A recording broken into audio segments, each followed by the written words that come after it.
As redes são muito úteis, oferecem serviços muito prazerosos, mas são uma armadilha. Zygmunt Bauman. Começamos nosso episódio de hoje com essa fala do sociólogo e filósofo polaco-britânico, nascido em 1925 e falecido em 2017, Zygmunt Bauman, o pai do conceito da modernidade líquida. Fique com a gente para mergulhar no tema internet, agora mesmo. Este é o podcast Não Custa Pensar, o podcast para quem não tem medo de pensar. Eu sou Henrique Fernandes, consultor e escritor. Eu sou Roger Marques, engenheiro e especialista em sustentabilidade e tecnologia.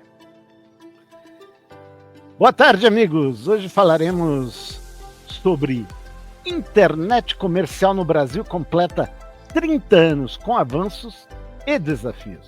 Que, aliás, é um texto do nosso amigo Roger Marques, que saiu na Exame. Tá? Para manter-se na rede, fique conosco até o final.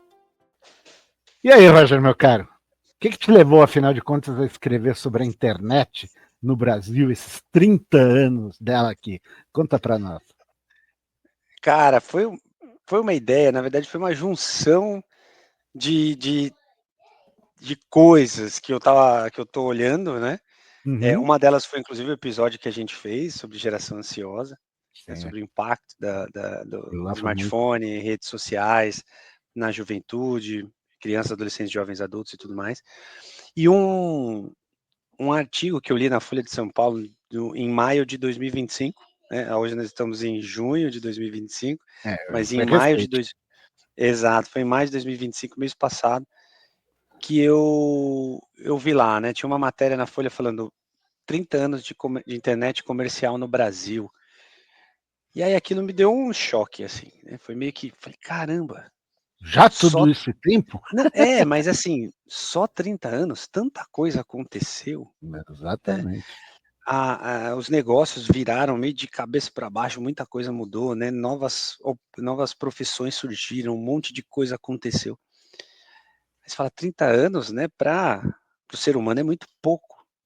Né? E aí eu comecei a pensar, né? Pô, tema lá do Jonathan Haidt, que a gente fez o episódio aqui sobre geração ansiosa, falando sobre todo esse impacto que algumas ferramentas que foram criadas depois da internet, como as redes sociais, e o impacto que ela tem na sociedade hoje, né? É enorme. As maiores empresas do mundo hoje, as maiores, né? Hoje, trabalham com tecnologia, internet, redes sociais, né? E aí eu comecei a cruzar essas coisas. E agora esse boom da inteligência artificial que vai virar tudo de pernas para o ar, literalmente, né? Exatamente. Então, isso também tomando assim, né, a nossa atenção, né? Todo lado você olha inteligência artificial, tal. E aí eu meio que cruzei essas coisas, parece que alguns fios bateram assim na cabeça, os fios soltos aqui de lá e tal, bateu ali. E aí eu resolvi fazer uma reflexão, né, sobre essa intersecção desses temas. Então, 30 anos de internet, que, pô, é bastante, 30 anos é muita coisa, mas para a humanidade não é nada, não. É menos que nada, eu acho. Não, e sem contar que nós somos do tempo do comecinho da internet, quando ela ainda era discada, pelo amor de Deus, né, cara? Que aquilo lá você não conseguia usar realmente. Bom, naquele tempo era só HTML, não tinha nada de muito útil na internet, para ser sincero, né? Exatamente. Cara, assim, eu assistindo o Som na Faixa, que tá no Netflix lá, né? Que conta a história do Spotify. Cara, assim, e hoje é uma mega empresa também, né? Que revolucionou a indústria da música ali, de como você compra e como o artista vende o trabalho e tudo mais. Disruptou o CD, né? Sim, praticamente acabou com eles, né? Literalmente, né? Acabou com aquela indústria musical que a gente conhecia pré-internet, porque, meu, vamos ser sinceros, eu nunca mais Sinceramente, eu nunca mais ouvi CD na minha vida, literalmente. Depois que pintou o MP3, esquece. Exato. Entende? E não tem porquê E com também, né? streaming agora, então... Não, é outro papo. E vamos ser sinceros. Olha só, por exemplo, né? Isso daqui me lembra uma coisa que você falou há algum tempo a respeito de um episódio do Porta dos Fundos, né? Olha só os livros que eu tenho aqui atrás, entende? Mas eu já não leio mais livros em papel. Agora eu leio tudo no tablet ou no meu celular em EPUB.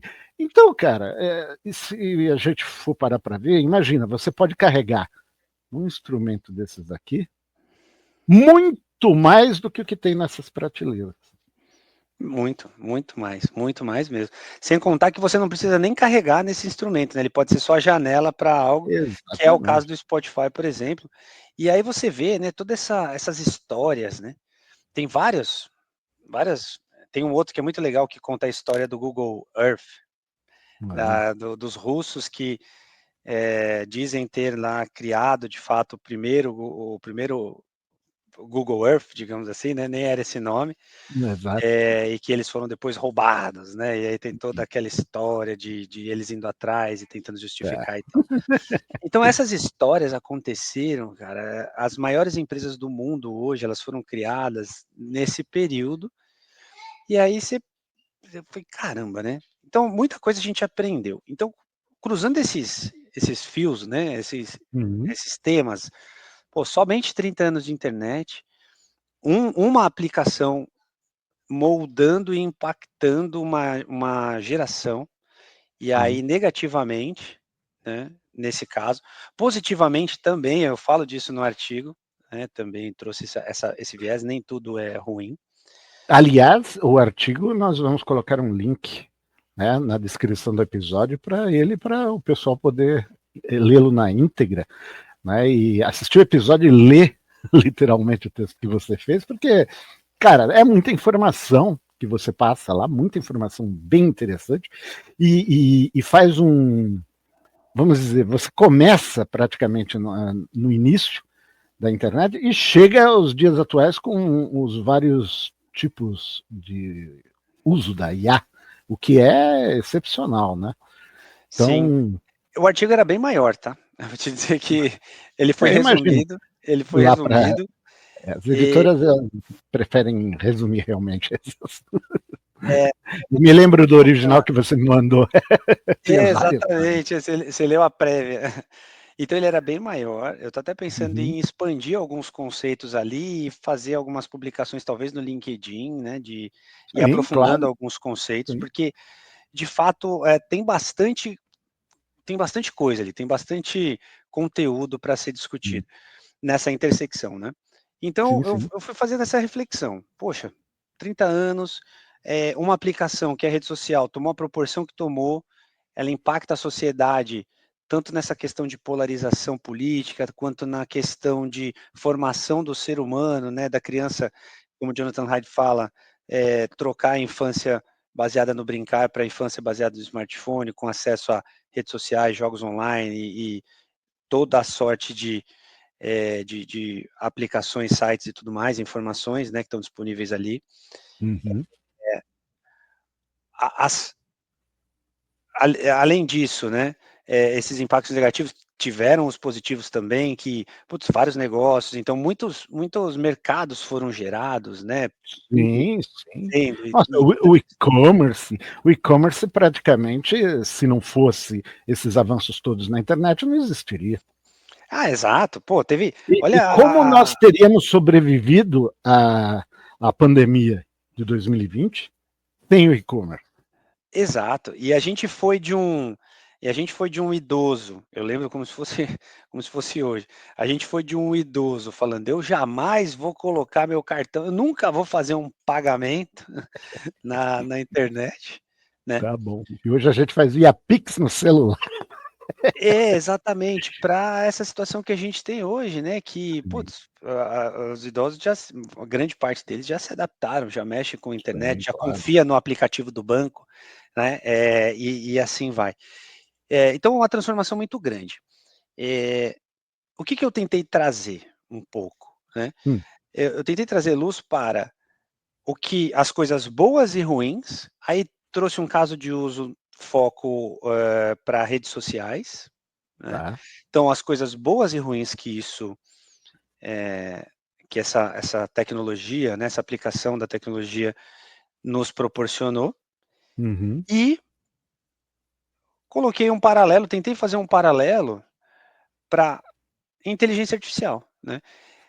Será que existem mecanismos, será que existem formas da gente tentar evitar alguns impactos negativos que isso vem a trazer para nós como sociedade como um todo?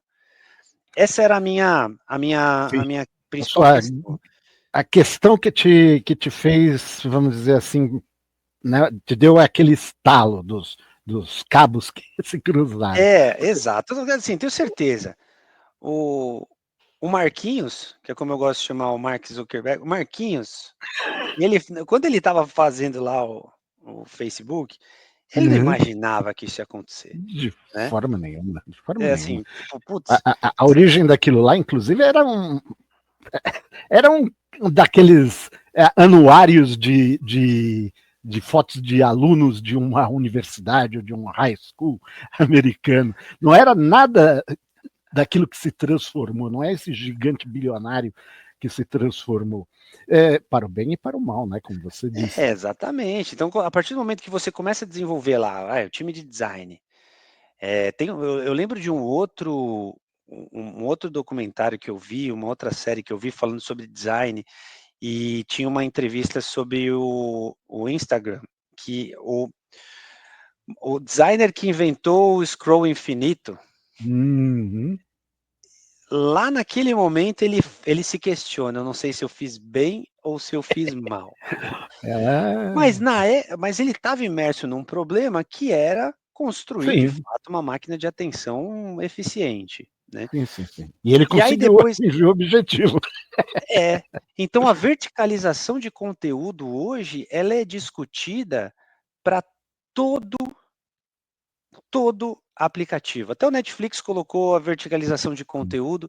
Em breve, nós estaremos assistindo filmes na nossa timeline. Então, você vai passar assim, ó, falou, opa, saiu o episódio tal. Vai aparecer um short lá de sei lá, 3 minutos e vai ser o episódio da semana, o episódio do dia. Daqui a pouco vai ser isso. E como havia aqueles web episódios, né, que a gente tinha até bem pouco tempo atrás, né? Exato.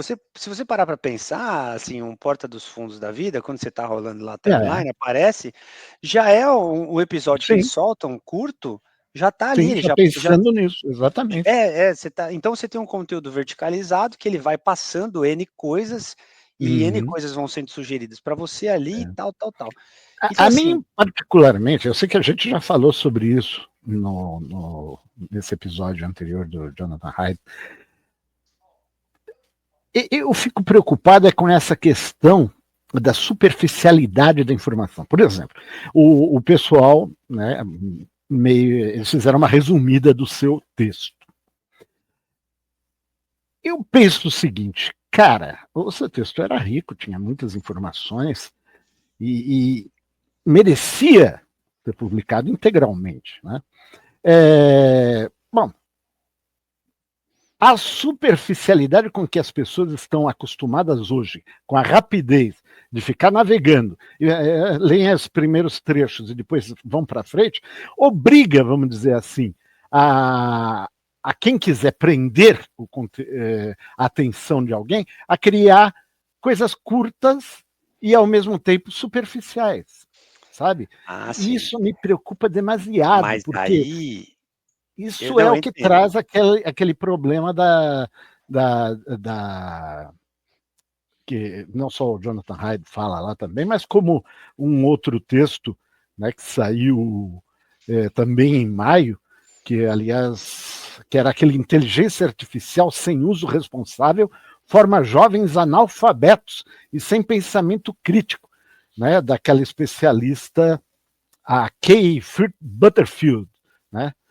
CEO da Good Tech Advisory. Então, essa preocupação é uma preocupação que nós temos já há bastante tempo.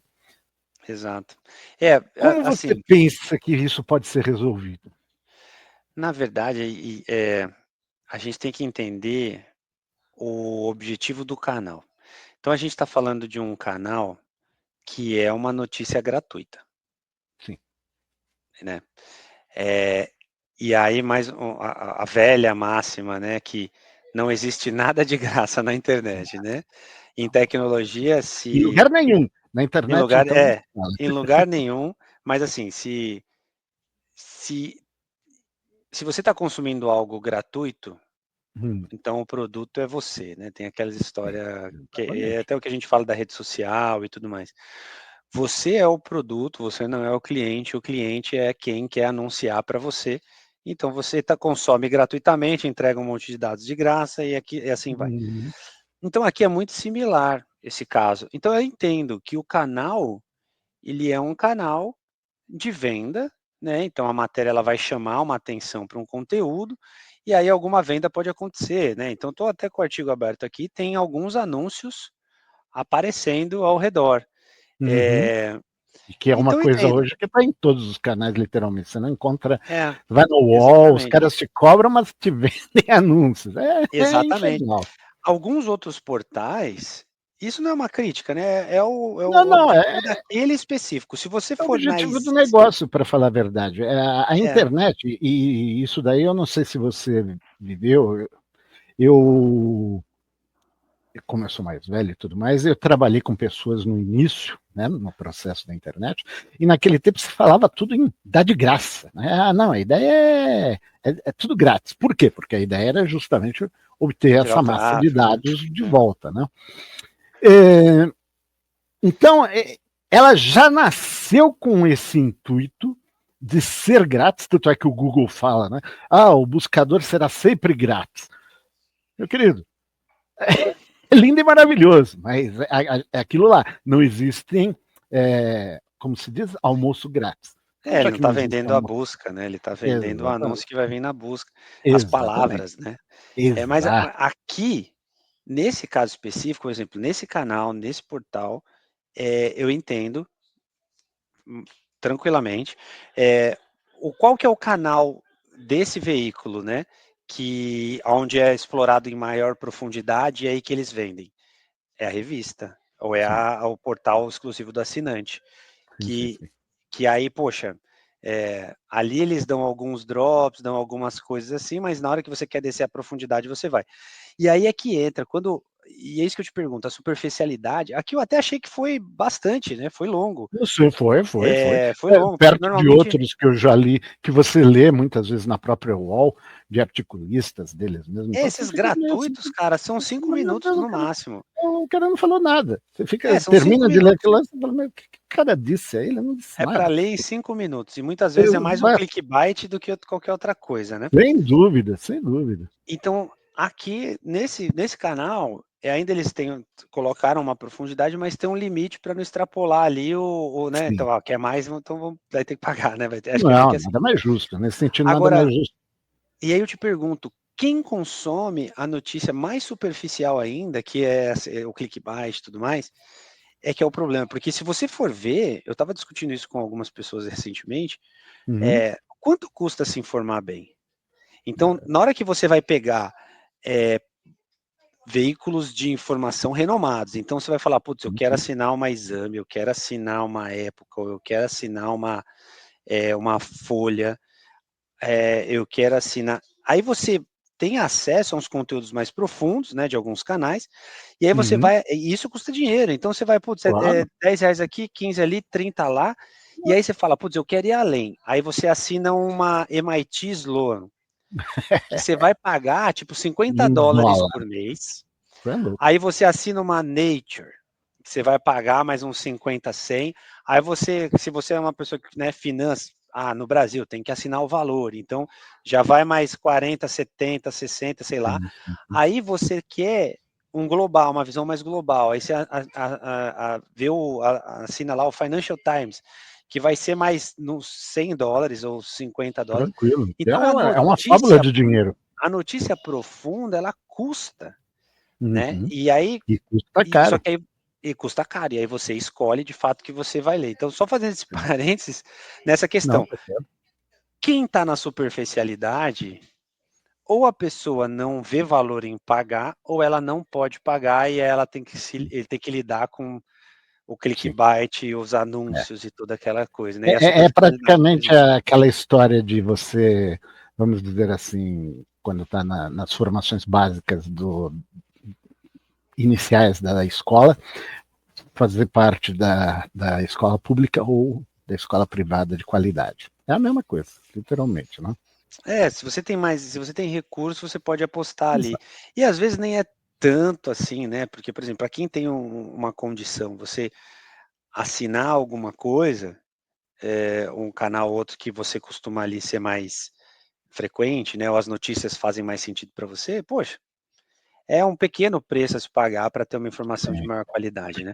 Então, Agora, é uma coisa interessante falando sobre isso daí, que eu, por exemplo, tenho, que aliás, né, você mesmo sugeriu há algum tempo aí, da gente fazer um episódio falando sobre esse tema, que é a questão do custo, né? De como conseguir mais com menos, né? Então eu costumo, é claro que isso dá trabalho, a maioria das pessoas não vai fazer isso. Eu corro atrás, tanto é que eu te mando inúmeras matérias em inglês, né, de sites do exterior e tudo mais, que, pô, para um brasileiro é extremamente simples pedir para ele fazer a tradução, né, do Google, faz a tradução, ou lê no original, se ele souber e tudo mais. E muitos deles te indicam lá embaixo, se você quiser se aprofundar, nas revistas especializadas onde aquilo está, né? Por exemplo, a Nature, a Science, por aí vai, alguns pagando e muitos gratuitos. Então, quer dizer, se você souber procurar, você consegue encontrar de graça a informação que você está atrás. Só que aí é aquela velha história, né? A gente sabe que muitas pessoas não têm tempo, outras não têm vontade, né? E aí tem muita gente que prefere pagar do que efetivamente ter todo esse trabalho para correr atrás da informação em si. tá aí a oportunidade, hein? Curadoria de conteúdo, de notícias, ó, dá para fazer. Antigamente chamava, como é que você assinava o feed lá e tal? Sim. Tem. Então, mais um aplicativo também que ainda tem, né, e funciona bastante, chamado Feedly, que é bem bom. E aí você pega, achando esse canal, você assina lá e sempre vai aparecendo as coisas do que você gosta, né? Mas, de Exato. fato, Então, as ferramentas tem. mesmo assim ainda não substitui você assinar um bom canal Claro, mesmo porque você não vai. Como eu te disse, você vê um extrato naqueles sites, às vezes ele te manda para um Elsevier, uma Nature e tal, você tem que pagar. Exatamente. O máximo que você lê é o abstract. E eles fizeram um texto em cima do abstract. Então, se você quiser se aprofundar naquilo, você vai ter que pesquisar e pesquisar muito para ver se em algum outro canal eles divulgam um pouco mais de informação a respeito. Né? Às vezes você não encontra. Mas é claro, isso são jornais e revistas especializados. Né? Sim, exatamente. Por um mortal comum, vamos dizer assim, não há necessidade de algo tão aprofundado nesse sentido. Exatamente, dependendo do que for, assim, um canal mais generalista, né, mas que tem um conteúdo ali, uma linha que você goste, enfim. E aí, bom, então retomando o tema lá, então fazendo essa análise, né, dos aprendizados, poxa, a pessoa não imaginava, né, a gente chegou aqui porque estava falando lá do scroll infinito, né, do doom Exatamente. scrolling, e da superficialidade e tal. Então a pessoa não imaginava, naquele momento, que aquilo poderia acontecer, né. Mas em nenhum momento no processo de design tinha pelo menos, né, talvez algum gate que pudesse sequer imaginar possíveis cenários da aplicação daquela tecnologia para uma pessoa.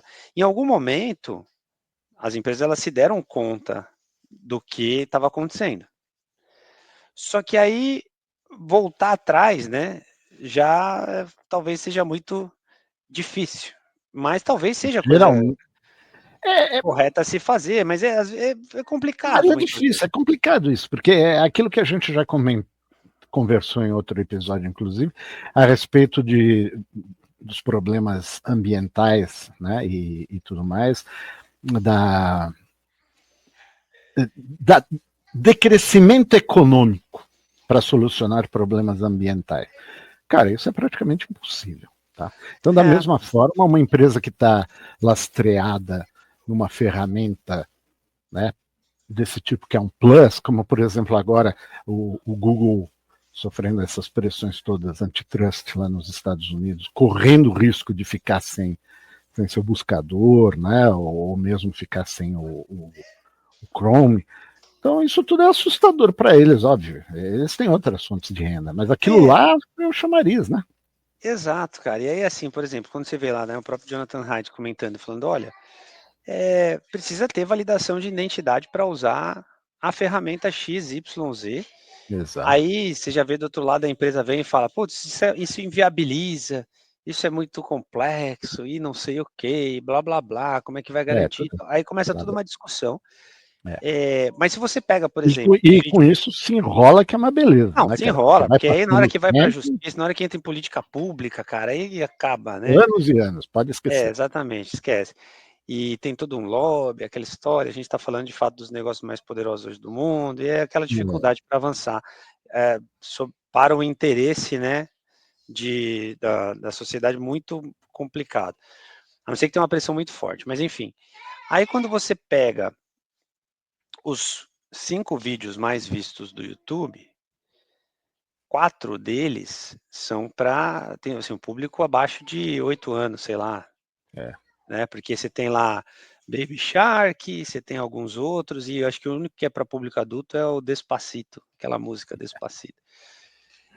Cara, é um negócio maluco se você for ver, porque é a chupeta digital, né? Então as pessoas, uma correlação que eu faço aqui direta, assim, óbvio, sem nenhuma fundamentação científica aqui na minha afirmação, tá? Mas assim, não precisa, você tem um filho pequeno. Exatamente. Então, por exemplo, você pega as pessoas cada vez com menos rede de apoio, né? Então, pais trabalhando até mais tempo, né? E tudo mais, então não tem com quem deixar, vizinhos hoje, ninguém mais conhece o vizinho de porta. E essa tranqueira se transforma na babá ideal. Aí você precisa fazer alguma coisa e tal, chupeta digital, é a famosa chupeta digital, que inclusive o Jonathan Haidt, ele comenta que como é que chama o pré-natal, né? O pré-natal. Que uma das informações que tem que ser obrigatoriamente passada é evite a chupeta digital, tal. Tem alguns países que tem, né, aquela enfermeira, acho que na Alemanha, né, tem a enfermeira que vai lá, o enfermeiro que vai lá ajudar, né, no começo e tal, essa pessoa também orientar. Estamos falando das exceções das exceções, estamos falando não é nem primeiro mundo, é primeiríssimo mundo, né? Porque isso, por exemplo, não tem nos Estados Unidos, né? Aliás, a gente sabe que os Estados Unidos é uma desigualdade monstruosa, pior ou igual a do Brasil. Então, nesse sentido, a gente tem que imaginar, como já falamos aqui sobre os países felizes aqui no podcast, num dos shots há algum tempo atrás, cara, os países nórdicos são efetivamente os países mais felizes. Por quê? Porque eles primeiro, não têm essas desigualdades imensas que existem nos outros países. Ali o capitalismo não é selvagem, tá? É um capitalismo social, ou seja, você pode considerar aquilo uma social-democracia. Então é quase, não vamos dizer um socialismo, mas é um capital socialismo, se a gente pudesse criar esse paralelo, né? Onde o ser humano é o centro. O ser humano e as relações interpessoais são o centro. Aquela gente se considera a mais feliz, porque a felicidade ela é subjetiva, né? Em países como os Estados Unidos ou o Brasil, a felicidade se traduz em posse, em riqueza, em ter. Lá é em ser, entende? Então a felicidade lá é em ser, em viver, em coexistir. E é esse o grande ponto, né, que eu diria que seria a solução efetiva para esse grande dilema que nós encontramos hoje, não só com os jovens, mas praticamente na sociedade como um todo, né? Como lidar com uma tecnologia que está vindo com tudo, né? Como um avião supersônico para cima de nós, e que vai afetar a nossa vida, os empregos, vai afetar o meio ambiente, já está afetando extremamente o meio ambiente, né, e tudo mais, e as gerações futuras, é óbvio, mas como a gente vai conseguir superar isso daí sem passar pelo que os países nórdicos passam, que não é um decrescimento econômico, mas sim é uma estabilização econômica num nível mais baixo, ou seja, fazer mais com menos, né? Exato. Então, eu comecei a pensar, né, que tipo de tecnologias, que tipo de metodologias a gente poderia utilizar para olhar um pouco, né, para as possibilidades. Uhum. Então, a partir do momento que eu coloco no processo de design algumas questões-chave a serem respondidas, isso possivelmente pode trazer ali até um dilema ético, um dilema, Sim. ou uma decisão de design mesmo, chave ali para aquela aplicação, onde se opta, né, para ir para um lado ou para o outro, ou se É. faz o teste, né, com duas possibilidades, que são os famosos testes AB, né, se faz muito isso em experiência do usuário, onde você coloca, o que é melhor aqui? Eu colocar um botão verde ou um botão vermelho? Aí põe os dois para públicos distintos, vê qual converteu mais, vê qual que os insights tem, vamos continuar com o vermelho, e assim vai, né?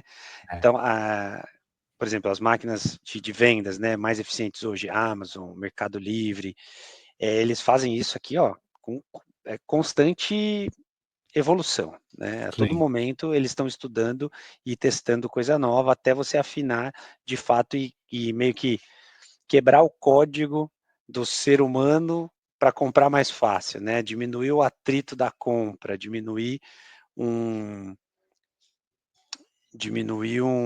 um atrito para o objetivo que você tem ali, né? Então essas decisões de design, elas podem ser tomadas, né, com base em algumas ferramentas que a gente pode utilizar para analisar, né? E eu comecei a Uhum. pensar quais ferramentas, né? E algumas me vieram à mente. Então, uma delas é o Triple Bottom Line, que é o tripé chamado de tripé da sustentabilidade também, mas É. ele pode Aspecto ser aplicado. econômico, social e ambiental, como você descreve lá no seu texto. Exatamente. Então, hoje, quando você vai fazer uma aplicação, vai tomar uma decisão, você olha o aspecto econômico muitas vezes. Eu posso também olhar o aspecto ambiental, e aí quando eu falo de uma decisão de design para um aplicativo, eu posso pensar em formas daquele aplicativo consumir menos energia, por exemplo, Sim, né? sim. Eh, Não só que eu pode, acho que como deve. Hoje em exato, dia, todo mundo deveria fazer isso, né? exatamente. E é um tema bem interessante. Quem se interessar por esse tema, dá um pulo num site chamado greensoftwarefoundation.com.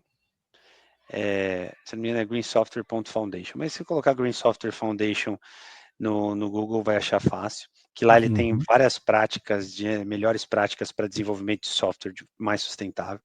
Legal. Então, esse é um ponto, né? Então tem o econômico, que é sempre analisado, aí tem o ambiental e tem o social também. E o O ruim é que social, parece que as empresas se preocupam só mais com o primeiro, né? porque o Pelo que a gente... tradicional, um business plan, né? O famoso Sim, modelo de negócios, business model canvas e toda aquela história, tem lá, né? Poucos deles têm esses impactos. E aí tem até alguns que já consideram, né, agora esses impactos ambientais e sociais, mas também os negativos. sim. E tem muita coisa também que não dá para prever, né? Tem muita coisa que a gente vai Sim, soltar, até que vai soltar o bicho lá e vai ver o que vai sem a dar menor depois, dúvida, tá? infelizmente, né? Porque não. não temos. Mas... Não, porque você precisa dos resultados muitas vezes rápido, né? Como, por exemplo, como aconteceu na Covid em 2020. A gente precisava de uma vacina. Aí, eles desenvolveram a vacina num tempo recorde. Uhum. Não houve tempo de saber efeitos colaterais a respeito, que aparentemente não houve efeitos colaterais, né, que hoje já se passaram praticamente 5 anos e não se nota que tenha havido efeitos colaterais de monta. O que eu Sempre há entendi uma coisinha ou outra, mas nada esse é um de... tema bem polêmico, O que eu entendi muito daquela época, mas aí tem milhões de experts falando sobre isso, é que o processo ele tem por si só uma ineficiência, né, que a urgência ela acelera muita coisa.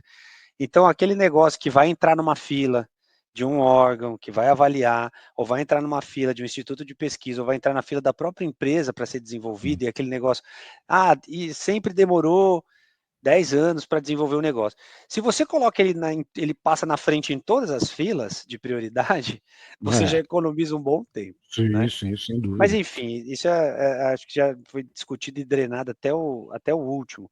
Mas aqui, né, a gente pode pegar aprendizados que a gente teve, por exemplo, com redes sociais, falar, putz, quando saiu, ninguém imaginava que isso podia acontecer, né? Sim. Em que momento que a O gente que ia deve virar um começar a se vício para os preocupar? jovens.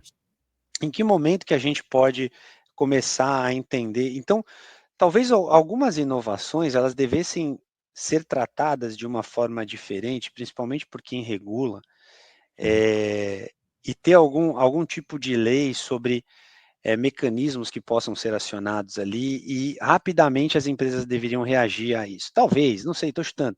Porque, por Não, mas exemplo, vamos supor, é um bom pensamento, porque isso nós não temos efetivamente. Por exato, exemplo, então, você deve ter lido recentemente aquela questão das 8 ou 9 marcas lá de azeite, né, que a Anvisa proibiu. Meu, quanta gente já não, já não usou aqueles azeites lá? Alguns, né, eram problemas burocráticos, mas a maioria era realmente fake, né? Então, uhum. pô, cara, a, a, a vigilância sanitária, ela não tem aquela velocidade que a sociedade precisaria ter para evitar maiores problemas, entende? Não, mas não é só isso, cara. Tem muitas regras que elas são abertas demais e tem muitas brechas no processo ainda. A sociedade é como é extremamente complexa, mas ela é como é há pouquíssimo tempo. Então a gente tem muito a aprender e se desenvolver ainda até chegar num patamar, né, um pouco mais evoluído. É, por exemplo, né, falando de produto específico. Cara, eu fui na casa de uma pessoa esses dias, né? Fazer uma visita lá, aí eu vi um pacote de saquinhos, famoso catacocô lá, né, do cachorro. Ah, sim, de cachorro. Aí tinha lá o saquinho, aí tava assim numa embalagem toda, né, simulando um papel reciclado, falando bom para o seu pet, melhor para o meio ambiente, feito de Blá, plástico blá, blá. biodegradável e tal, tal, tal. Eu falei, como é que é? Deixa eu ver aqui, aí ingredientes. Aí 3 ingredientes, era um tipo de plástico biodegradável. Aí depois só o plástico, que não era biodegradável, e mais um outro componente que não era biodegradável. Então não era A biodegradável. regra da formulação de produto e rotulagem, ela fala que o produto que tem mais, ele deve vir primeiro na regra, mas não fala, você não precisa falar quantos por cento tem daquilo. Ou quando você coloca esse plástico, ele pode ser, o plástico biodegradável, ele pode ser 51% do produto, você não sabe. Aí tem o plástico que não é biodegradável, que compõe aquele produto, e tem o outro que também não é biodegradável, que compõe aquele produto, que pode compor os outros 49%. Então, isso permite, e a rotulagem permite. Quando eu leio aquilo, eu falo, greenwashing, isso aqui é enganar o consumidor. Total, total, E total. o biodegradável, eles não falam, eles colocam lá biodegradável no meio ambiente, né? Então a pessoa pensa que ela vai pegar o cocô do cachorro lá, vai colocar ali na calçada, é aquele E ele plástico vai, desfazer. tá bom. Não, O que vai acontecer é mais microplástico para entrar no nosso organismo, no organismo dos alimentos que a gente come. exatamente. Então assim, e olha só que maluquice, o plástico biodegradável, ele recebe esse nome, mas ele é biodegradado em condições industriais. Ah, pior ainda. Então ele não Pior é ainda, biodegradável, não é porque no a meio ambiente. ideia do Assim, biodegradável seria no aquele ali por ambiente. si só pelos 2 outros ingredientes que tinha, ele já não seria de jeito nenhum, né. Se ele É fosse muito simples. 100% do plástico biodegradável, seria, mas no componente industrial, porque ele ainda continua tendo o componente químico que não vai degradar. Exatamente, ou seja, não seria biodegradável. Ele não foi Seria. feito, por exemplo, não é um polímero baseado, por exemplo, em milho, ou baseado em cana-de-açúcar, ou baseado em qualquer outra coisa, é o estilo que se degrade no meio ambiente. Ah, esse Exatamente. é o grande problema. Esse é que é o grande problema. E aí é aquilo lá que a gente está falando do triple bottom line, né? A questão econômica. As empresas elas estão lá em cima, lindo e maravilhoso, se preocupando com a questão econômica. A questão, né, da sustentabilidade ambiental e social, meu amigo, isso daí Pois não é, mas interessa aí muito, é que né? tá, a empresa ela É só funciona. papo. Então, a empresa ela vai funcionar de acordo com a regulação vigente, aí se ela estiver burlando alguma regulação, de fato vai vir, Sim, eh, mas e nesse se a legislação aceita todas essas barbaridades, ponto final, né? exatamente, por isso que está em discussão o projeto lá de lei da taxonomia sustentável do Brasil, que vai de fato definir Uhum. parâmetros para esses atributos em É. produtos, em serviços e etc. Então isso vai acontecer. Aliás, você falou de. Quando eu ouço a palavra plástico biodegradável, né? E a gente sabe que não é 100% biodegradável, mesmo que ele tenha uma parcela feita por polímeros à base de milho, de qualquer outra substância natural. O que você vai ter lá na realidade é que aquilo vai se dissolver e vai liberar ainda mais microplásticos para o meio ambiente, porque toda a parte que não é biodegradável ela vai estar livre, leve e solta, né? Ou seja, ela vai acabar entrando nos organismos e no meio ambiente muito mais rapidamente do que os plásticos normais que a gente percebe que se degradam lá no mar ou em outros locais. Ou seja, no fim ao cabo a gente não saiu do mesmo buraco. Exatamente, exatamente. Então assim, nesse sentido, né, de regulação, poxa, novas tecnologias poderiam ter esse viés aí, essa tentativa, pelo menos uma Sim, tentativa, né, sim. de avaliar quais possíveis impactos negativos elas poderiam trazer.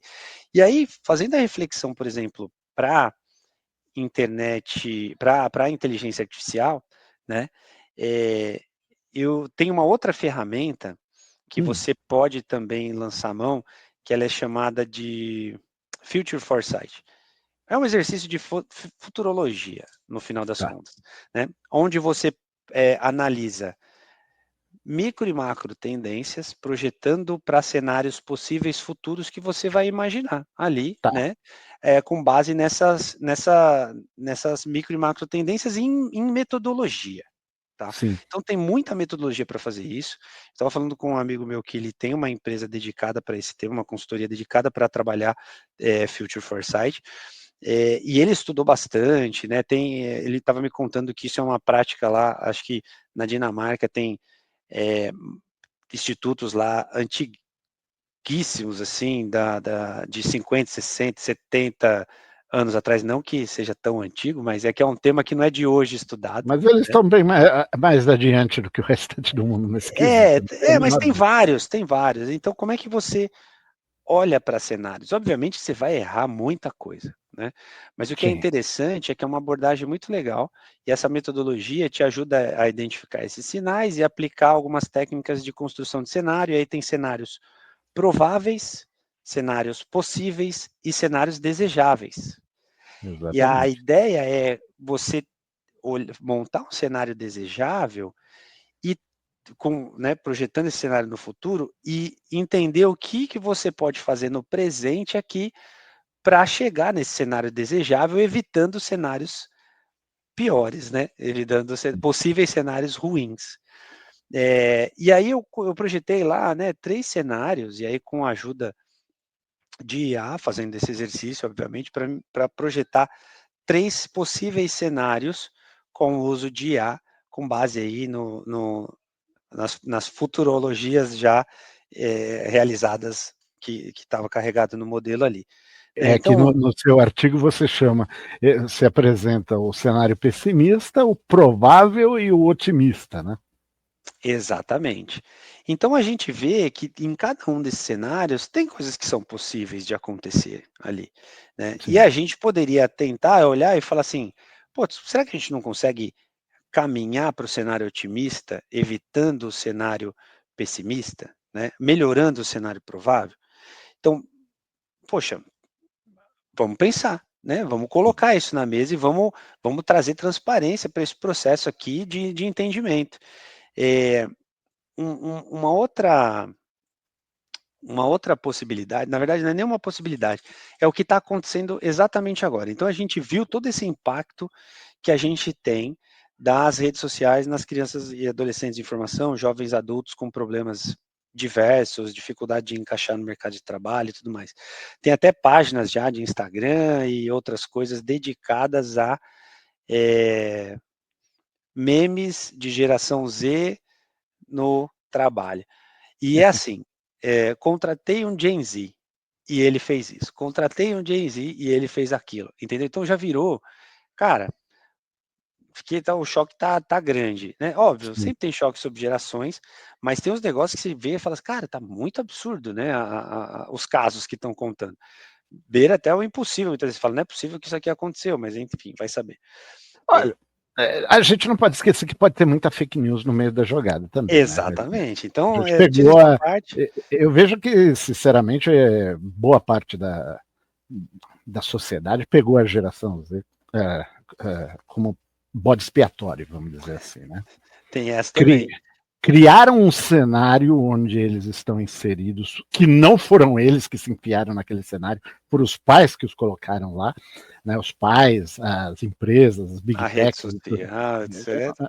E agora, meu amigo, agora eles são os culpados, eles são os ruins, eles são isso, só um poço de defeitos. Pô, não é assim. Mas não são todos, né? A gente precisa entender que tem diferentes espectros aí também nessa jogada, né?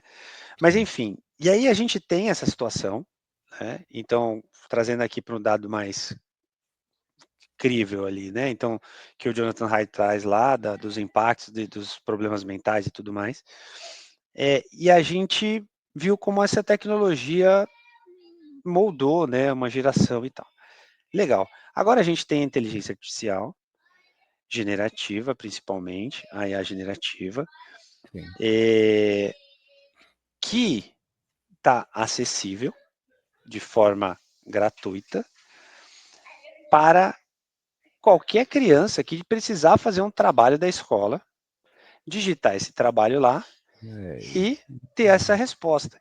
Então eu pergunto, qual é o impacto, como você trouxe, né, o artigo que foi feito, qual é o impacto de uma geração que vai crescer com esse tipo de ferramenta, que retira a capacidade de de construir um raciocínio lógico, de fazer pensamento crítico?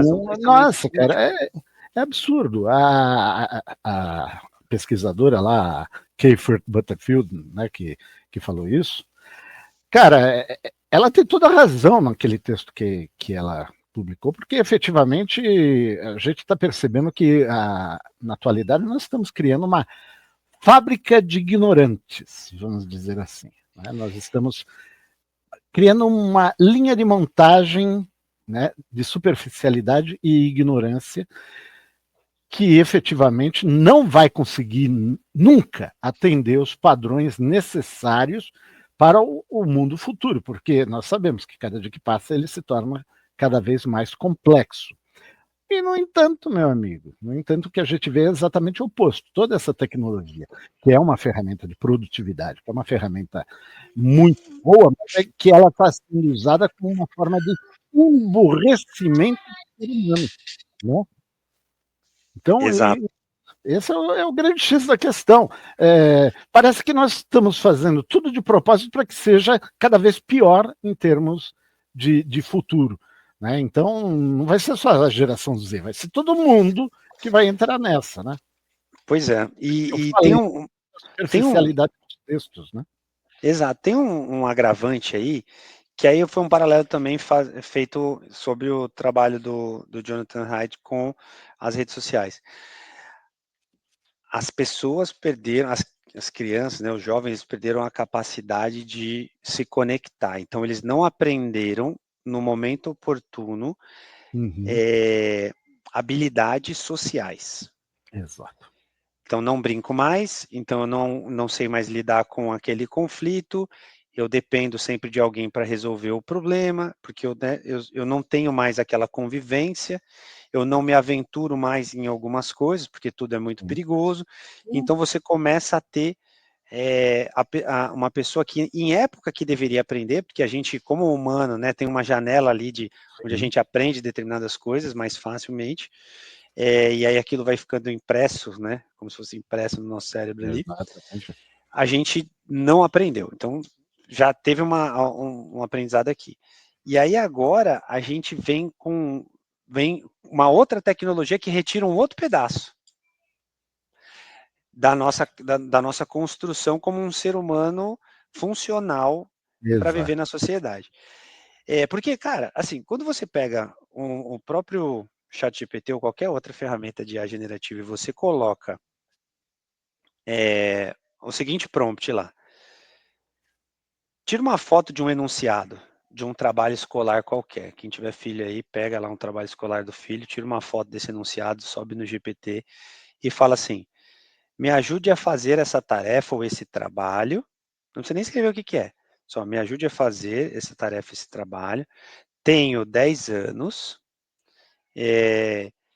e quero que você faça esse trabalho para mim.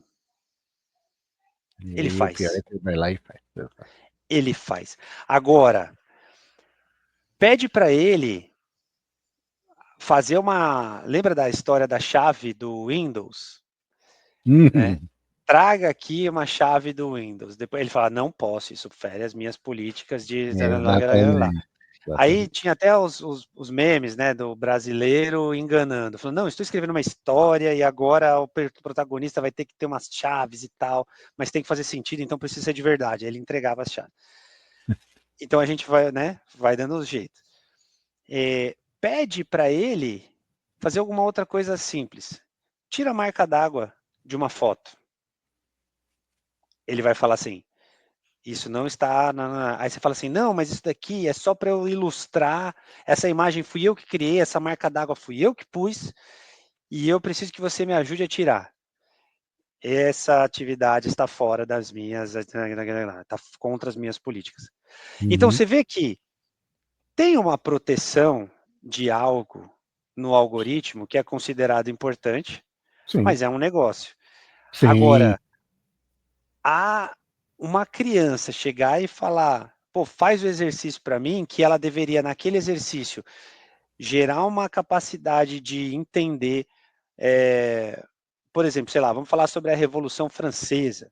Então, a criança, ela não teria que, a Revolução Francesa foi XYZ. Não, a ideia é entender como aquilo impactou na vida dela, como o que aquilo mudou hoje e tal, não sei o quê.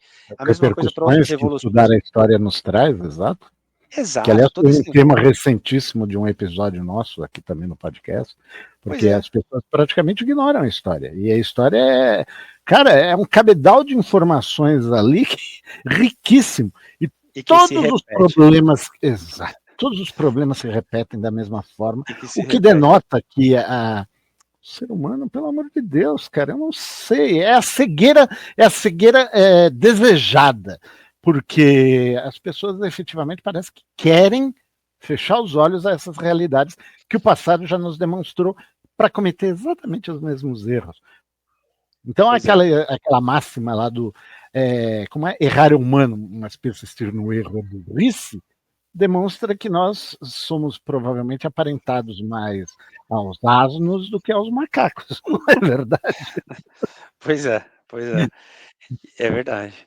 E assim, no final das contas, esse tipo de situação, né, poderia ser resolvido com uma simples imitação, com uma simples análise de entendemos que não conhecemos os impactos do uso dessa tecnologia para um ser humano em formação.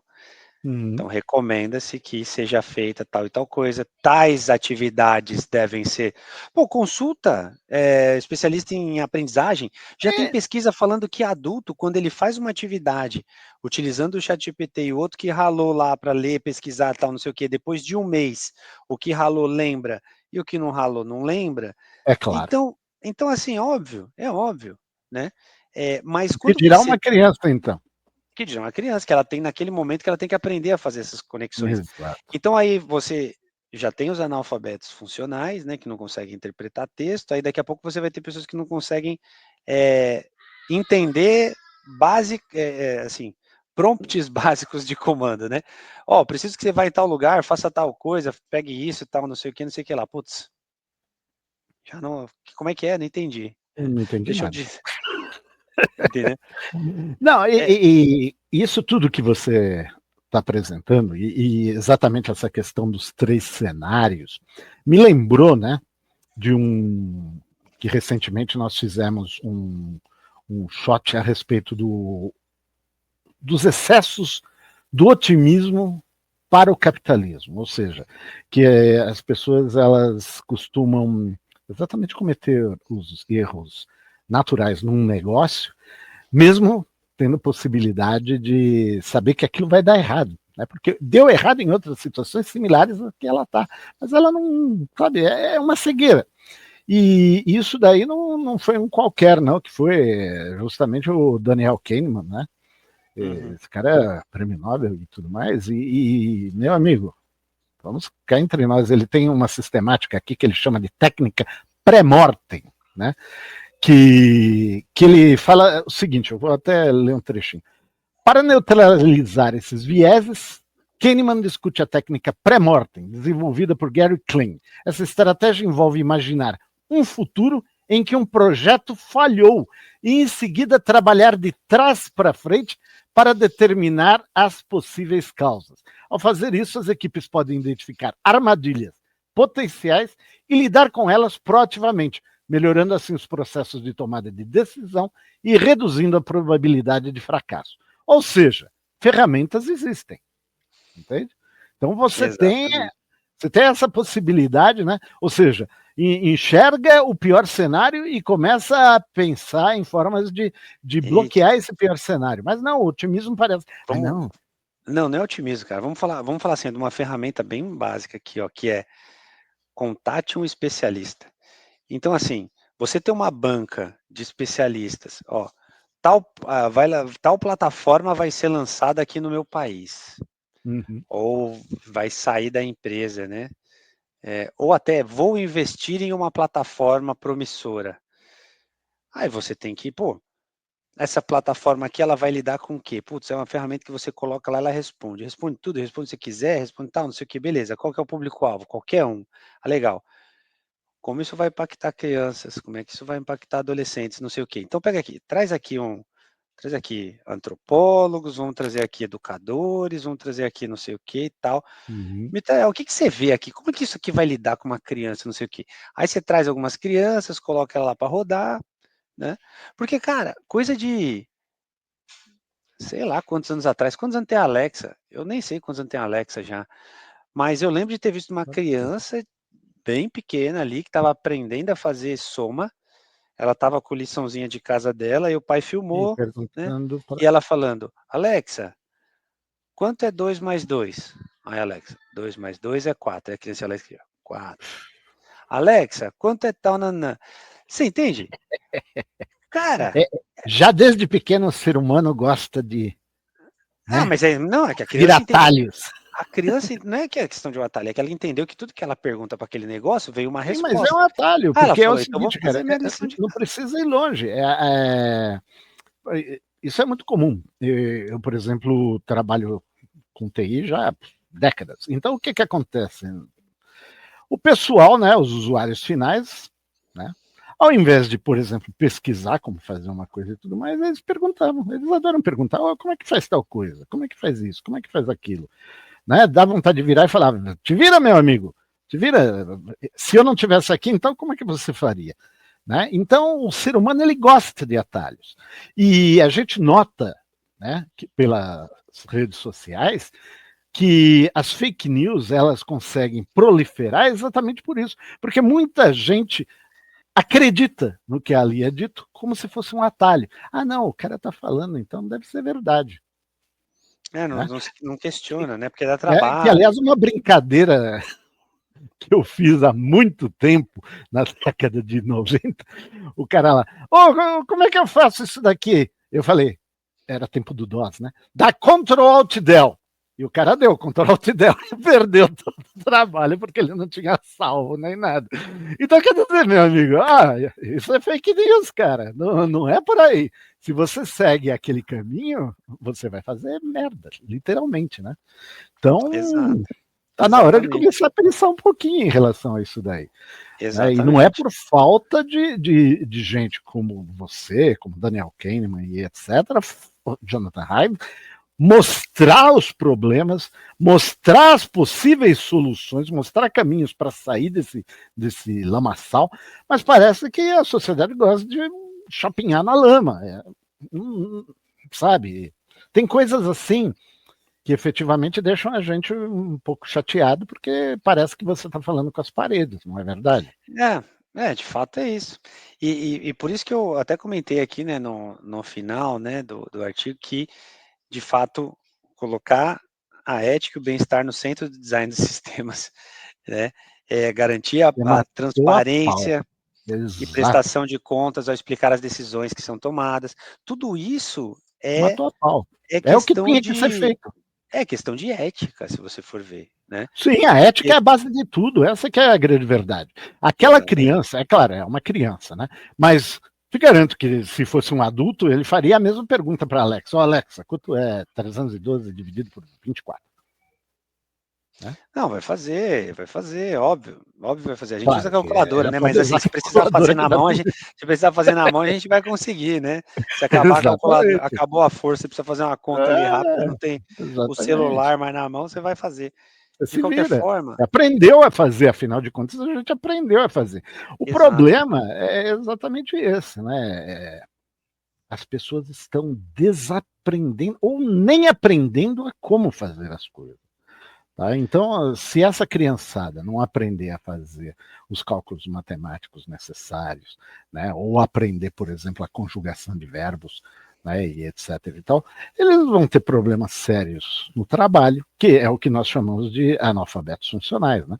Eles vão ter problemas sérios no trabalho, eles não vão conseguir fazer redações de textos mínimos, eles não serão capazes nem de fazer um e-mail, por mais simples que ele seja. Então, eu vou um pouco além, tá? Porque hoje com as ferramentas caminhando ela faz para você. Elas vão fazer, só que você precisa saber o que pedir. E aí, para você, por exemplo, saiu recentemente uma matéria falando que algumas grandes consultorias, acho que era a McKinsey, não lembro qual delas, já estava fazendo propostas e alguns outros trabalhos com IA, com agentes de IA, né? Ameaçando o trabalho júnior. Então, eu passei aliás, muito tempo... É uma recente matéria que eu li anteontem, falando exatamente que a IA ela está arrasando praticamente os recém-formados. Exato, esse que é o ponto. Então, por exemplo, a Microsoft soltou agora, há alguns dias atrás, hoje é dia 11/6/25, ela soltou há alguns dias atrás o Copilot com alguns agentes já pré-treinados, né, no Copilot. Então, tem um agente chamado analista, tem o chamado pesquisador. O agente chamado analista, assim, eu tive algumas experiências de trabalhos que eu demoraria uma semana para fazer, se eu fizesse sozinho, ele fazendo ali em questão de, eu fazendo, né, junto com ele, questão de horas, tá? Então, ferramenta de produtividade. Você é um profissional, é diferente. Exatamente. O problema é você jogar isso na mão de uma pessoa que não sabe como chegar lá pelos métodos tradicionais. Exatamente. Exatamente. Então, tiveram diversas diversas coisas que eu aprendi ao longo da minha vida profissional. Quando você entra na empresa, né, você vai pegar os trabalhos mais burocráticos ali, mais maçantes e tudo mais, que muito era você pegar um documento, você analisar, e você tinha algumas dúvidas, você questionava, você entendia, tal, não sei o quê, entendia o processo, aí depois você seguia. Aí quando você estava lá em cima, né, que você já tinha passado, você sabia o que pedir, né, por que Exato. pedir e como aproveitar do contexto todo, né, para atingir um determinado objetivo de negócio, né, na empresa ali, enfim. Porque é aquilo que a É, gente brinca e fala da visão sistêmica, né? Você acaba exatamente, desenvolvendo a visão sistêmica. exatamente. Agora, como desenvolver essa visão se não vai mais. Primeiro, se você não vai desenvolver isso na época que você tem que desenvolver, que é na escola. Você não vai desenvolver. Você E aí simplesmente não depois vai desenvolver. E na empresa, muito menos, porque, tipo, a produtividade é o que manda, eu tenho que ser mais eficiente, então agora eu vou treinar agentes de IA para fazer esse trabalho que antes era feito O por uma pessoa meu júnior. medo é o que pode sair disso, entende?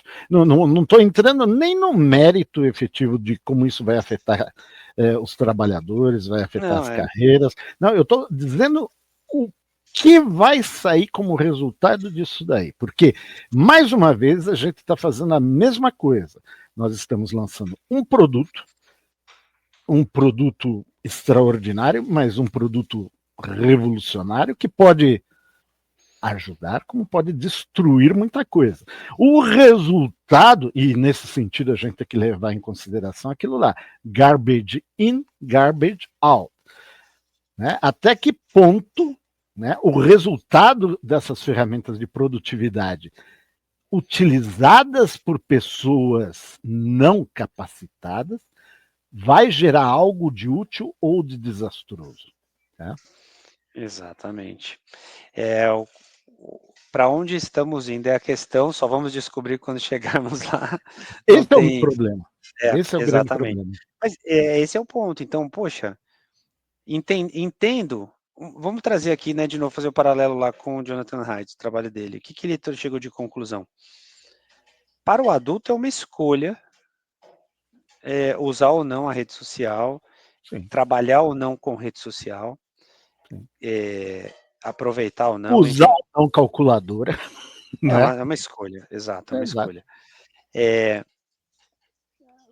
Se for uma escolha para uma criança ou adolescente, ele não tem essa capacidade de entender, né, o que está acontecendo. Muitos adultos também não têm, mas enfim, a criança ali não vai Mas ter, não posso essas deixar para crianças ela que não discernir. têm vão chegar lá, vão se tornar esses adultos que não têm.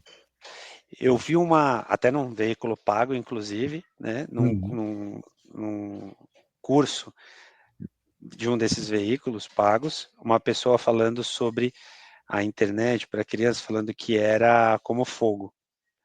Né? Você não deixa uma criança brincar com fogo e a internet é a mesma coisa, você não poderia deixar, de fato, ela brincar. Tem algumas coisas que são como fogo. Então, nesse sentido, a mesma coisa, fala, putz, e aqui, né? Agora, se eu vou fazer e eu vou mesmo assim manter e tal, não, minimamente, cara, um básico que a gente já aprendeu com outras tecnologias, a gente poderia aplicar, que é justamente proteger a formação do ser humano tal qual Isso. ela sempre foi, e essa mudança brusca tem se mostrado não tão benéfica para a sociedade como um todo. Exato. E uma coisa que se esquece, que o ser humano, na realidade, é o centro de tudo. Se nós somos uma sociedade humana, temos 8 bilhões de seres humanos aqui, né? Nós existimos efetivamente para o benefício da humanidade como um todo, mas não é o que aparenta. O que aparenta é o benefício de alguns em termos financeiros, né? Em termos de dominação, né? Vamos dizer assim, de poder, e em termos de, o que vier, a mim não me importa. Tá? Que é uma coisa que a gente já tem discutido várias e várias vezes a respeito desse sentido. Né? É, é triste imaginar, né? É triste imaginar que a gente está seguindo um caminho que tem várias placas mostrando um caminho melhor para a gente seguir, só que a gente está teimando de seguir por esse mesmo caminho. Tá? Pois é, acho que tem muitas coisas que a gente tem que, de fato, viver para entender, aprender e voltar. Eu acredito Agora, uma assim... coisa que a gente não pode deixar é, sabendo que isso tudo existe, acontece, etc., a gente não pode ficar calado. A gente não pode coadunar com isso, não pode assinar embaixo disso. Então, eu, particularmente, vou ser crítico disso até o fim dos meus dias, porque, cara, não é o caminho ideal, sabe? Se a gente chegou até aqui, né, estamos falando de mais de 5.000 anos de história, mais de 10.000 anos de civilização entre pré-história e estamos falando, não vamos entrar no mérito dos 100.000 anos e dos homens de Neandertal e outras espécies que não são bem nós, né? Mas falando de nós, efetivamente, a gente está correndo o risco de perder tudo isso daí. Estamos correndo o risco de perder tudo isso daí, que deu trabalho para ser construído.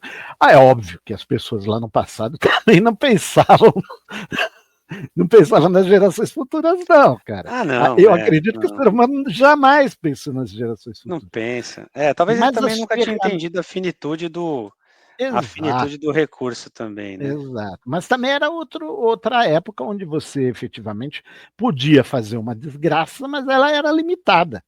Não era uma desgraça planetária como nós temos hoje com aquecimento global e tudo mais, né? E com tudo isso daí.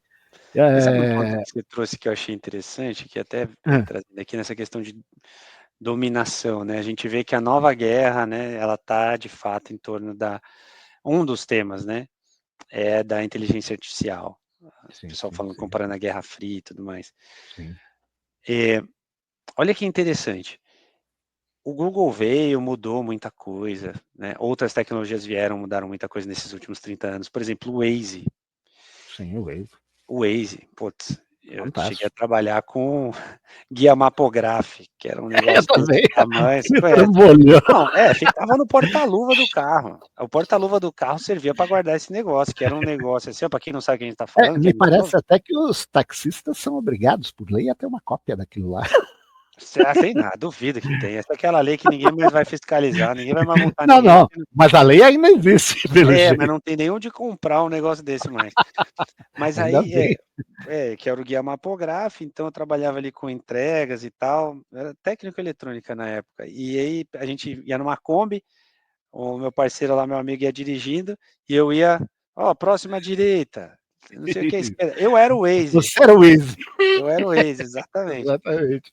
Então, hoje, na garagem você já coloca ali o Waze e já vai. Por mais que você saiba onde você acaba ficando tão dependente daquele negócio que você fala assim, cara, mas se eu não usar, aí se tiver um acidente no caminho, agora eu sei, né, e tal. Gratuito, né? Google, gratuito, ninguém te cobra por esse negócio. Agora, o ChatGPT veio e depois dos primeiros contatos que eu tive com ele, eu já comecei a pagar.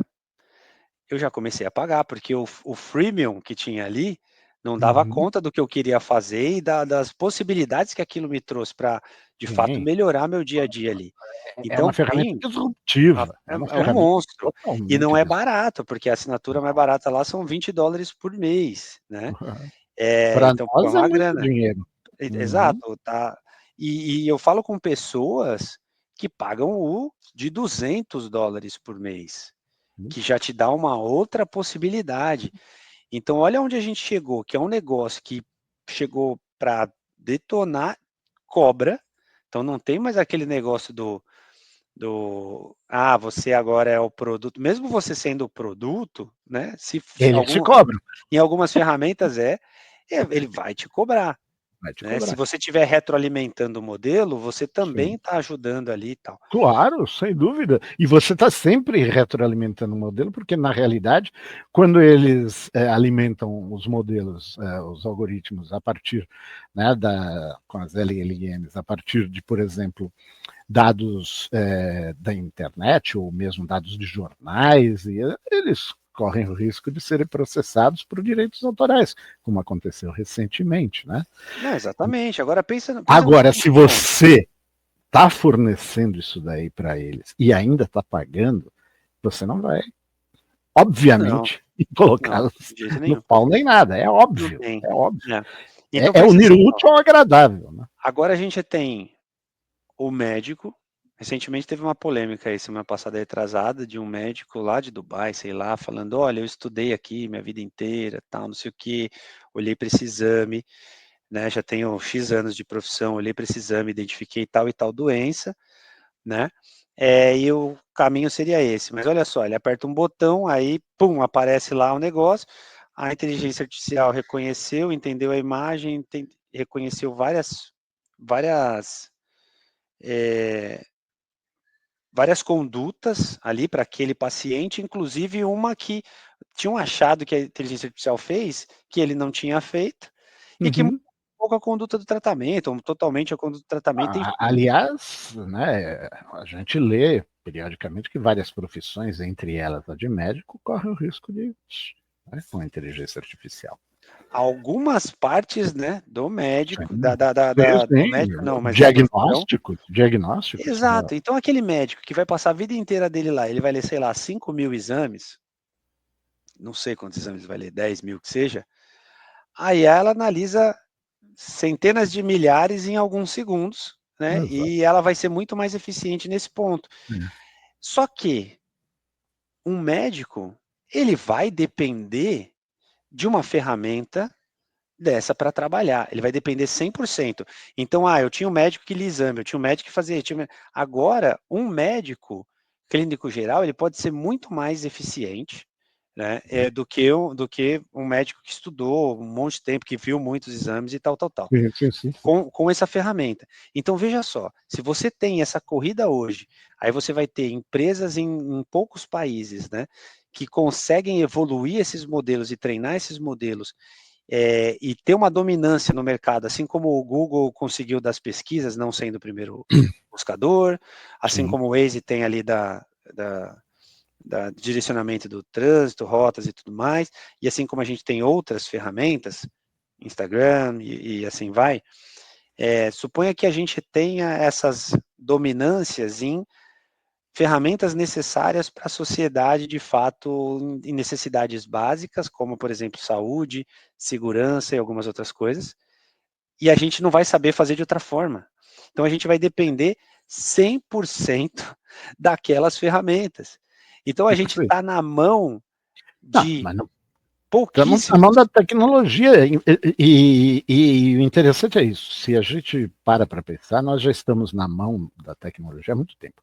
A partir do momento em que... não, com certeza, mas agora vai piorar, sim, mas e a gente olha vai só, ter que pagar mais ainda por... Sim, mas olha um fato.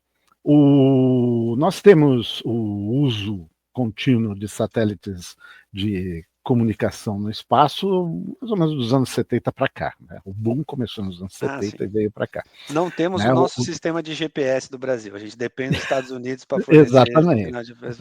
Mas não é só isso. Né? Por exemplo, quando a gente assiste uma notícia que está acontecendo nesse exato instante, lá do outro lado do mundo, né, seja por internet, seja pela TV, etc., a gente está usando também esses satélites para isso. Bom, meu amigo, se acontece, por exemplo, uma chamarada solar, onde todos eles são afetados, entende? A gente volta praticamente aos tempos do começo do século XX. Se acontece um problema com uma chamarada solar que queima os transformadores de uma rede elétrica, e você como engenheiro elétrico sabe isso, queima os transformadores de uma rede elétrica de uma nação, quanto tempo vai levar para essa nação voltar a utilizar a eletricidade? Mas isso a gente pode pegar exemplos de desastres climáticos agora que estão se acentuando, e regiões afetadas, por exemplo, Porto Alegre, aí você teve trem, você teve infraestruturas diversas, que Simples. ao invés da cidade investir para evoluir, ela vai ter que investir para voltar onde estava naquele ponto. Onde estava, exato. Ou seja, você vai tomar um baque tão grande que pode levar décadas para voltar no padrão que você estava. Imagina isso numa sociedade de 8 bilhões de habitantes que hoje estão à mercê do aquecimento global, e não só do aquecimento global, mas de uma série de problemas, né? Imagina se ocorrem novamente, devido a questões ambientais, a origem novamente de supervulcões e supererupções, como aconteceram na Sibéria, ou aconteceram na Índia no tempo dos dinossauros, né, do passado, e que exterminaram a maior parte da vida na Terra e etc. Meu amigo, nós somos aquela história dos ovinhos numa única cesta, que ela cai no chão, se espatifa e já era, né? Mas deixa eu trazer então um ponto de vista aqui que eu pensei agora, não tão numa catástrofe assim, mais Mas o controlada. pior é que essas catástrofes, elas podem acontecer, né? Não, Por sim, exemplo, Yellowstone, cara, aquilo lá é não um questionando supervulcão que isso, pode tá? acontecer a qualquer momento. Não Isso não é questionando. ficção, isso não é Sim, ficção, esse que é o mas eu problema. digo assim, não questionando o que você traz, mas eu trazendo pro tópico que a gente está falando da inteligência Sim, artificial. Imagina que daqui, sei lá, quando a gente estiver falando de 60 anos da internet comercial no Brasil, eu vou estar num cenário totalmente diferente. E aí sim, imagina que eu dependo de agentes de IA para muitas coisas. Esses agentes de sim. IA, Para eles tudo praticamente. vão lidar, né, com o meu dia a dia, sei lá, talvez E, já e tenha o robô. aconteça um problema desses Não, não, numa não, não, rede não, elétrica, não, vamos por lá, não exemplo. estou nem falando de problema de rede elétrica, tá? Eu estou falando que eu vou ter meu robô assistente em casa, que a China já está fazendo lá, está querendo vender robô a preço de um carro popular, que vai te É, ajudar em casa com algumas tarefas ali do dia a dia. Então exatamente. imagina todo mundo que tem um carro popular hoje, pode ter acesso a um carro popular, também vai poder ter um robô desse dentro de casa. E aí imagina que você, para trabalhar, para exercer a sua função, você vai depender do Windows, que sei lá que número que vai estar, É. com um Copilot super poderoso, muito. Esse aqui que a gente está vendo é um bebê, né? Perto do que vai ter Esse daqui nasceu 30 anos. ontem, Nasceu literalmente, pelo ontem. que você falou, né? Literalmente, exato, anteontem, né? Nasceu faz, sei lá, 5 dias. E de repente, simplesmente, por algum interesse, alguém fala assim: olha, se eu apertar esse botão aqui, isso IA não funciona mais. Então, só. Imagina você ter um Tá, apagão, é o que você falou. pulso eletromagnético e ponto final. Não, nem precisa de pulso eletromagnético. Quem controla, quem centraliza esse negócio, é apertar um botão. Você já Assim, parou para pensar que todo mundo que tem um negócio hoje, é o dependente controle do absoluto. Instagram, dependente do WhatsApp, quando o Alexandre de Moraes lá falar, e pum, derrubou o WhatsApp por causa disso, daquilo, não sei o quê, nem lembro se foi ele, quem quer que tenha sido, quando ele corta o acesso a esse negócio, É, pessoas que foi têm, no Twitter, na época, no é, X, né? pessoas que dependem do negócio dela, Baseado naquilo baseado lá, naquela plataforma, acabou. A mesma coisa acabou. com o Instagram. Ah, Instagram sumiu. Todos os influencers, não sei o quê, pum. Ah, Acabou. beleza, tem o TikTok, tem isso, Então, mas na miséria. alguns têm milhões de seguidores no Instagram e a fonte de renda está Exatamente. ali. Então aquele Exato. negócio, de uma hora para outra, ele desaparece, ele acaba. Agora imagina você depender do médico dessa forma para ter saúde. É a Agora a gente tal não da precisa. armadilha que eu sempre falo, que a gente constrói, se Exatamente. encerra dentro dela bonitinho e damos risada achando que vai continuar sendo uma maravilha ad eterno, quando na realidade pode acontecer a qualquer momento algo ao estilo, entende? E você perde tudo isso. Já teve. Eu já vi na TV, há alguns anos atrás, 2 ou 3 seriados que falavam exatamente dessa questão da perda da eletricidade no planeta. Cara, você jogaria a civilização atual de volta para o século XIX. Ponto final. Exato. E aí você tem a Kate Crawford, que era a head ou é ainda, né, a head de estratégia de IA da Microsoft, que lançou o livro Atlas da IA, Uhum. recente também, tem pouco tempo, que ela traz vários pontos de vista ali, né, mas esse do olhar estratégico, geopolítico, em cima da evolução da inteligência artificial, é de fato bem interessante.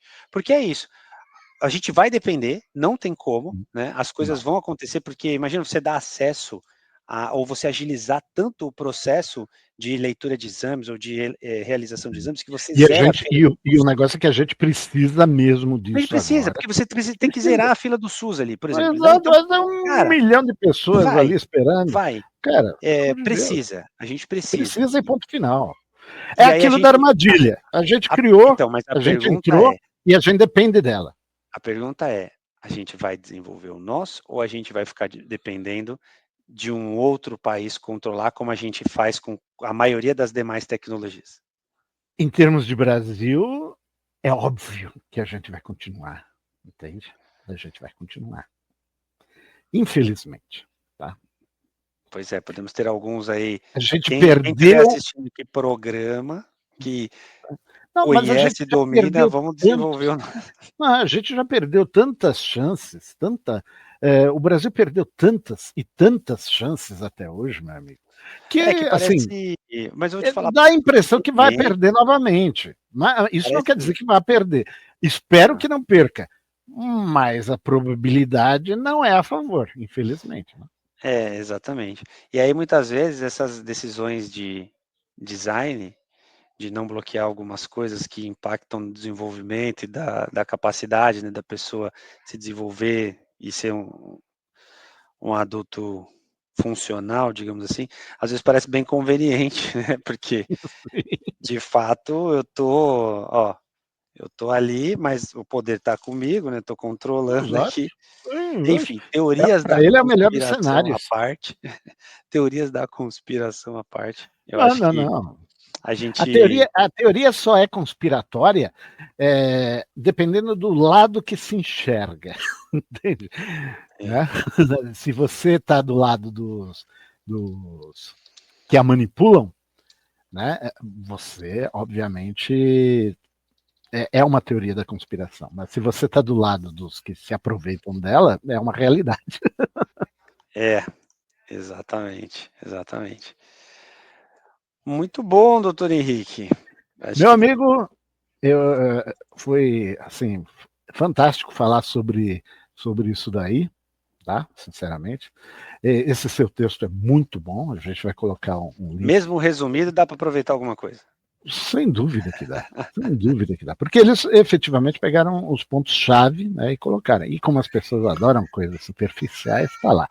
Se eles quiserem saber um pouco mais, eles assistam ao nosso podcast, né? Porque, olha, nós falamos praticamente 1h30 a respeito disso.